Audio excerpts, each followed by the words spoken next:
Alright mga kalapatids, abangan na naman tayo. Third lap derby, bigan ang release mga kalapatids. At masasabi ko na ito ang pinakamahirap na karera namin. Hindi naman smash pero hard race. Dahil nga mga kalapatids, sobrang init. Kahit nag-aabang lang kami dito, nandito lang kami sa loob. Grabe, hindi kami mapakali dahil sobrang init. Dahil ang Nueva Ecija mga kalapatids, pasok sa top 10 na pinakamainit na lungsod ngayong buwan. So napakainit dito sa norte mga kalapatids. So ang release point natin, bigan mga kalapatids, 222 kilometers. At kinarga nga natin si Mr. Uno. O live pa si Mr. Uno, pero hindi ko alam kung makakauwi siya ngayon dahil bago namin siya kinarga, meron siyang tungkil dito sa may talukap. Meron siyang parang hindi naman one eye cold. Meron bumukol dito sa gawin ng mata niya, kaya sana magkak mga kalapatids.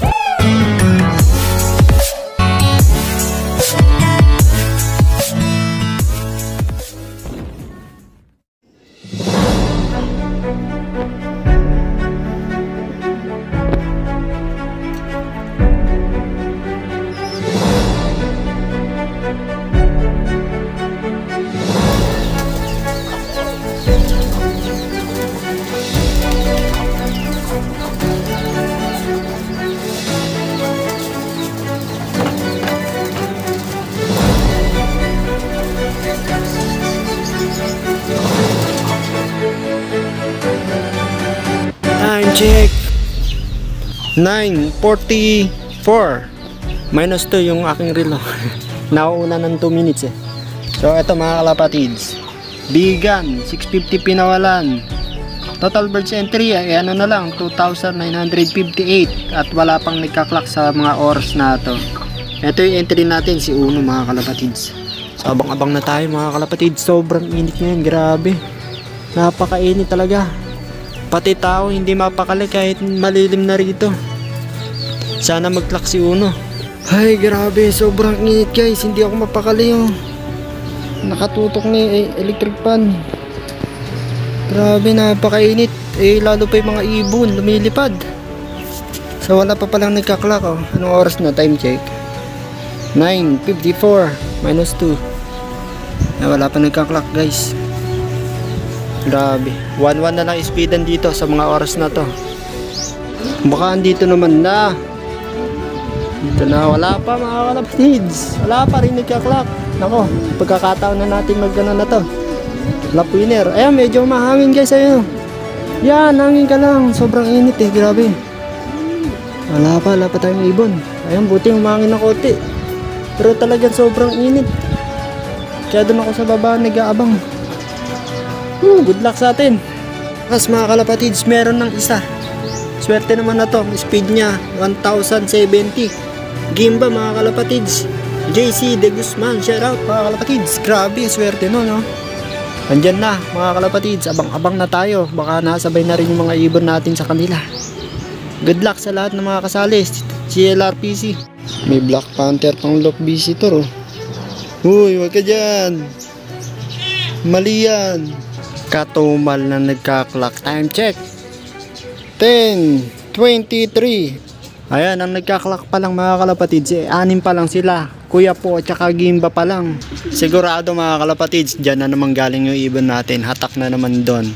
Pero kung ang unang nag-clock San Jose or Muñoz, baka sakali dito dumaan yung ibon. Hindi, doon sa gawi. Sa gawi doon. So abang-abang tayo, sana mag-clock kahit mababa. Ito pa lang nagka-clock mo. 1, 2, 3, 4, 5, 6, 7, 8.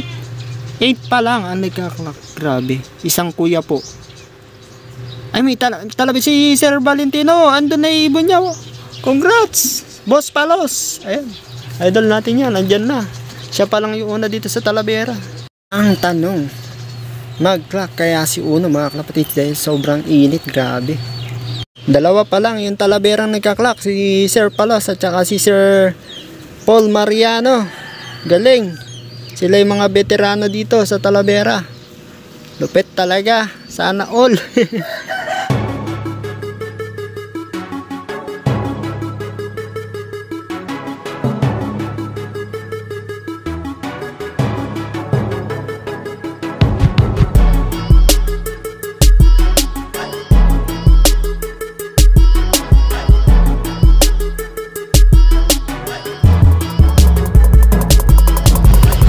Nag-aabang ako mga kalapatids. Meron akong nakita. Kakatingala ko rito. Ayun oh. Ewan ko lang kung makikita nyo ah. Ayun oh.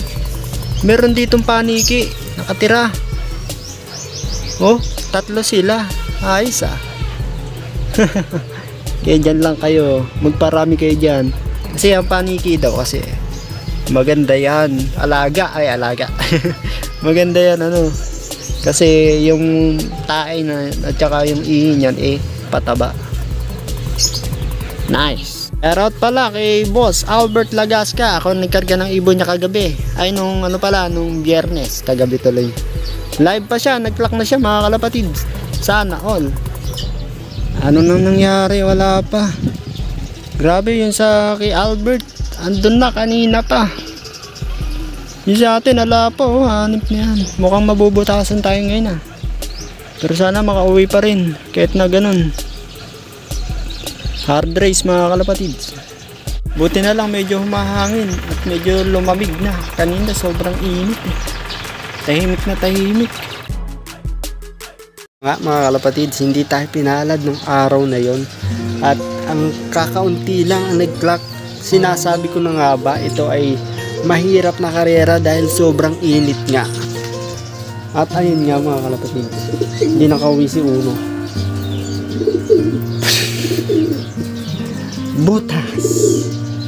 Pero ganun pa man, congratulations sa mga nagpaklak. Napakatitibay ng ibon nila. Magagaling sa mainit. Meron kasing ganun, may magaling sa initan at saka merong ibon na magaling sa mga smashan pero hindi naman magaling sa initan. So ayun, para sa kanila yung laban na to, hindi para sa amin na naman. Ibig sabihin gulong na naman kami. Pero after 3 days mga kalapatids, eto ang nangyari. Tayo na nga mga kalapatids, magandang araw sa inyo. After 2 days, ayan no.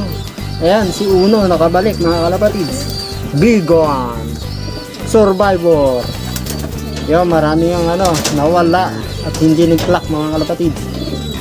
Yung iba mga nag-see you tomorrow. Akala ko mga kalapatids sila na talaga si Uno. Kasi 3 days na, 3 days pala. Dahil linggo ni-release to.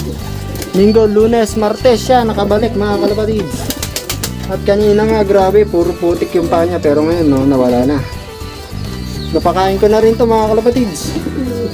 Ang pagdating niya mukhang wala naman siyang tama oh. Wala siyang tama. Mali, puro mali ang meron siya. Walang yaka boy, bakit? Ano nangyari? Ha? Sabihin mo kung ano nangyari. Pero mga kalapatids, sa loading pa lang nag-aalala na ako kasi nga mga kalapatids, akala ko hindi makaka-apekto sa kanya yung bukol niya sa mata. Ayan oh, may bukol siya sa mata. Pero ngayon medyo maliit na yung bukol niya. Pero pinakita ko sa mga kasamahan ko doon talagang malaki yung tungkil niya doon sa may na yan. Ayun o, ayun, doon. Pero ngayon bumalik siya, medyo maimpis na. Ayun o. Hanip. Yun siguro ang dahilan kung bakit hindi siya nag-clock. Kala ko nga one eye cold pero hindi naman. Para siyang sis. Para siyang sis na may talukat niya. Ayan yung medyo medyo maimpis na. Pero buti na lang mga kalapatids at hindi siya nahuli ni Boy Dagi. Yan, nakauwi siya ng ligtas dito sa ating location, sa ating loop. Grabe. Ayos, meron pa tayong pang 4th lap derby next week. Abot pa kaya? Tulungan nyo ako mga kalapatids kung ikakarga ko pa ba to. Dapat pa bang ikarga si Uno or hindi na? Ikakarga pa ba o ikakarga pa? Ay, or hinto na. Yan, sayang nabutas. Sayang nabutas guys. Swerte na mga nag-clock ng linggo. Ang bali-balita super hard race na naman at super init kasi ng panahon dito. Yun. So, yung next lap, sobrang hirap din. Sobrang hirap mga kalapatids. Dahil Tugigaraw ata ang release site. Alam naman natin sa Tugigaraw, sobrang init dun. Tignan nyo naman ngayon dito. Alas 9 pa lang. Grabe. Tirit na araw. Galit na galit na. Sobrang init talaga guys. Grabe. Woo! Pero ayos. Matibay ka rin boy ah. Karga pa ba natin? Or kakarga? Ay, hindi na. Ano muna natin siya dyan. At para hindi siya awayin ng ng iba. Kasi meron ng bahay dito. Ayan o. Ito, nagpupugad na rito. Inagawan na si Uno. So, isara muna natin at para makapag-relax siya, makapag-recover mga kalapatids ng maayos. So, kanina nga nung sisilip ako rito ay nag-aaway na nga silang dalawa. Ito, kararating lang ay nagbugbugan agad sila. Ayan, dagdag stress tuloy. Kung hindi ako sumilip mga kalapatids, malamang bugbog sarado yung kanilang muka. Pareha silang nag-aagawan sa teritoryo. Hindi naman papayag to kasi teritoryo na talaga. Kaya makikipagbardago lang talaga to. Napakatapang na ibon na to. Ano boy? No. Ayun sabi ko sa inyo matapang ito matapang din to. Matapang din yan Pareha silang matapang kaya territorial sila talaga. Kaya talagang walang magbibigayan hanggat hindi nyo inaawat.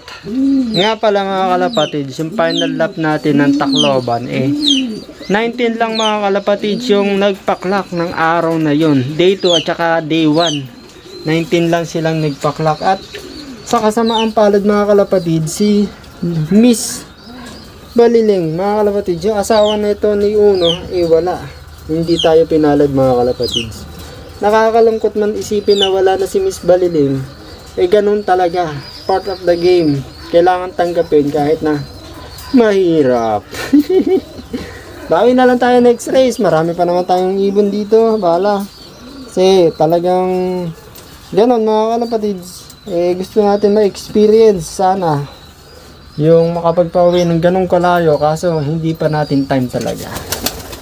Ayan.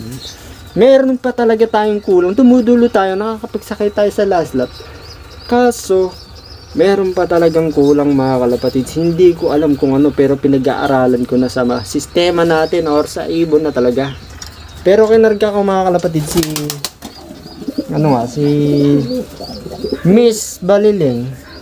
Healthy siya, makinis, masiglaw, walang bahid ng sakit na iniinda. Ayun, kaya medyo malakas yung kutob ko na uuwi siya. Kaso talaga mga kalapatids, hindi kinaya ni Lady Bass yung ganung, ni Lady Baliling, ni Miss Baliling pala. Yung ganun, naaalala ko tuloy si Lady Bass sa Pero sa susunod, meron na tayong ilalaban na anak ni Lady Bass. 3 sila. At isa to. Tapos apo ni Lady Bass, 2.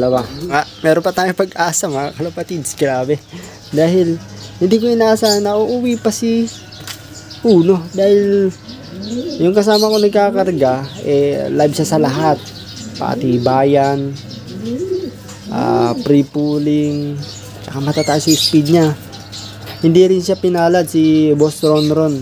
Ako rin nagkakarga ng ibon niya. Pero si Boss Albert Lagasca, ayun, nagklak yung ibon niya. Congrats. Pero si Boss Ron at tsaka ako, ayun nga, hindi kami pinalad. Pero si Uno mga kalapatids nakauwi pa nga after 3 days. So ano ngayon, Miyerkules ngayon mga kalapatids. Meron pa akong ilang araw para maikondisyon si Uno. Pero tingin ko si Uno ngayon parang hindi lumipad, parang ang ganda ng kondisyon niya ngayon, kaya maikakarga ko pa siya sa fourth lap. Tugiga raw. Yun na. Grabe. So, ayun, paano ba mga kalapatids? Asikasuhin ko muna si Uno rito, nang meron pa tayong ikarga. Next lap, nang kita-kit pa tayo sa fourth lap. Abangan. So, paano ba? Maraming salamat sa panonood. At shoutout sa inyo dyan lahat. Peace out.